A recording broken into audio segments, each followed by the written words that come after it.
Après la défaite de Gaugamel, Darius s'enfuit dans les montagnes, accompagné seulement de quelques troupes. Avant de se lancer à sa poursuite, Alexandre devait soumettre les villes principales de la Perse centrale.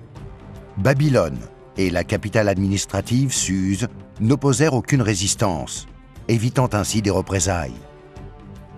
Le palais royal perse se trouvait à Persépolis, la capitale cérémonielle située au sud-est de Suse, au-delà d'un terrain montagneux. Le général d'Alexandre, Parménion, choisit d'emprunter la route du nord, plus longue mais plus facile d'accès, tandis qu'Alexandre prit un raccourci par les montagnes. Dans un étroit passage connu sous le nom de Porte Persique, Alexandre se trouva confronté à une puissante force perse commandée par le satrape Ariobarzane.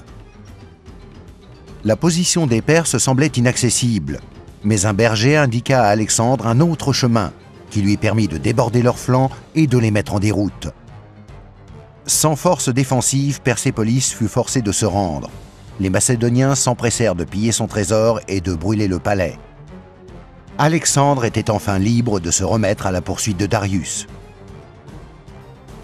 Une nuit, Alexandre fut informé de la capture de Darius, découvert dans un chariot en bordure de route, ligoté par des chaînes d'or et à l'article de la mort. Désespérés et refusant d'aller plus loin, les généraux du roi perse l'avaient poignardé et laissé pour mort.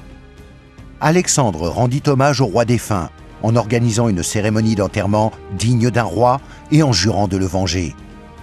Pour que la victoire d'Alexandre soit totale, il ne restait plus qu'à soumettre le nord-est de la Perse. Ceci accompli, des garnisons furent postées dans toute la région. Après tant d'efforts et de sacrifices, ces hommes étaient prêts à régner en maître sur le monde.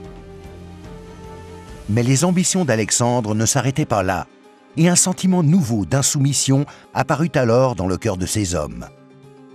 Poussé par le désir d'intégrer les cultures perses et grecques, il décréta que chacun de ces hommes devait épouser une femme perse. Il fit ensuite assassiner Parménion, après l'exécution de son fils pour trahison. Peu après, il tua Cléitos lors d'un banquet bien arrosé en Bactriane.